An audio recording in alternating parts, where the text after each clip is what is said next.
Welcome to Law 6 of Indices. This law simply has to deal with fractional powers. Alright? When the powers are in fractional form, that is when we apply Law 6. Alright?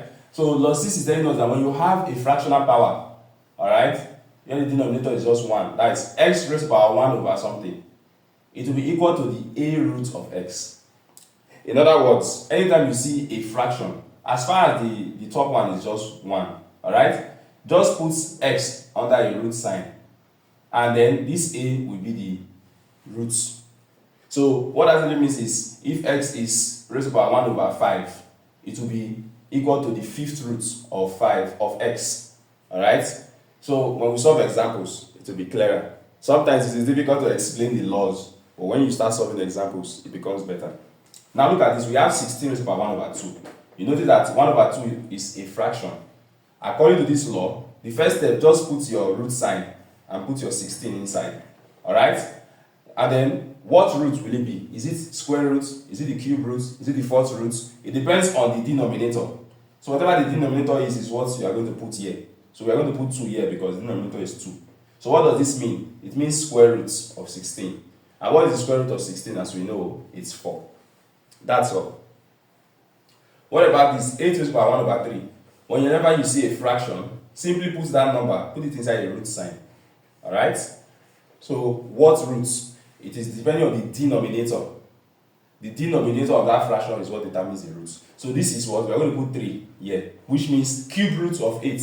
Cube root means what is that number you are going to multiply 3 times to get 8. Alright? And that number is 2. Because when you multiply 2 times 2 times 2, you get 8. Now look at this example 3. We not only have a fractional power, we have a negative fractional power. So what do? First of all, we are going to take care of it. We are going to take care of the negative sign using law 4, which we've been taught. If you remember law 4, in our previous video says x raised to the power negative power is equal to 1 over x raised to the power, that positive power. So we are going to convert this to a positive power first of all. 4 raised to the power minus 1 over 2 is the same thing as 1 over 4 raised to the power plus 1 over 2. So we've taken care of the negative power. That's the first step. Now we can apply law 6 to this fractional power. Still keeping this 1 over. So we are going to have 1 over. When we have a fraction, what do we always do? You put your root sign and put the number inside. What kind of root is it? It depends on the denominator. So since it's 2, it's square root of 4. What is the square root of 4? It's 2. So this is 1 over 2. And that's the answer. So the more you solve examples, the easier it becomes. What about this example? It says 2a raised to the power 1 over 4 times 3a raised to the power 1 over 4. If you notice, this takes us back to law 1, where we have the same base, alright, multiplying each other. So we are going to add their powers. First of all, we are going to multiply this 2 times 3. Normally, the way we multiply. 2 times 3 is 6. And then since we have the same base, we are going to write it once, a, and we add their powers. If this is a bit difficult for you, check my previous video where I explained law 1 of indices. Alright? So we are going to add their powers. 1 over 4 plus 1 over 4. 1 over 4 plus 1 over 4. This gives me what? 6a raised to the power. If you add this is 2 over 4, which is the same thing as 1 over 2.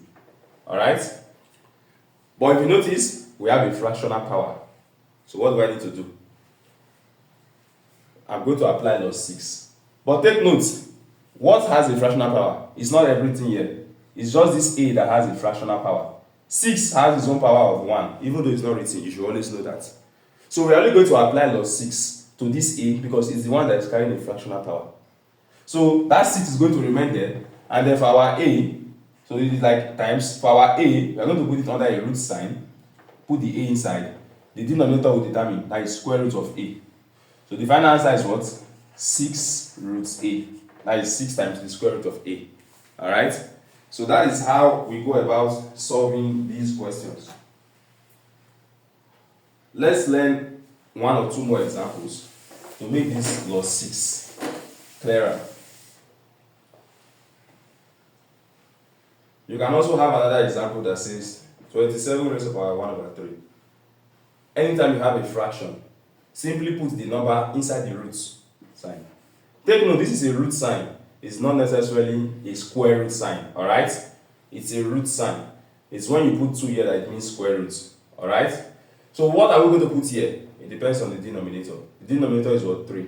So this means cube root of 27. In other words, what's that number you multiply by itself 3 times to get 27? And the answer is 3. Alright? So that is basically law 6. Law 6 helps us to deal with fractional powers. When the power is a fraction, law 6 tells us what to do. Alright? But law 6 focuses on the numerator being 1. So even if you have anything like, alright, if you have anything like x to the power 1 over 6, it's the same thing we are going to do. It's going to be, you put x under the root sign, and the denominator is going to, alright, be outside. So this means the answer is the 6th root of x. That's basically it. Alright, so let me give you just a few examples that you can try out for this law 6. Just try and solve this using what I've just taught you. 32 raised to the power 1 over 5. Try and solve this and let me know the final answer in the comment section. And also 1 over 16 raised to the power 1 over 4. And lastly 32x raised to the power 1 over 2 y raised to the power 1 over 3. Alright. Now try and solve this and let me know the answers in the comment section. See you in the next video where we'll talk about the 7th law of indices.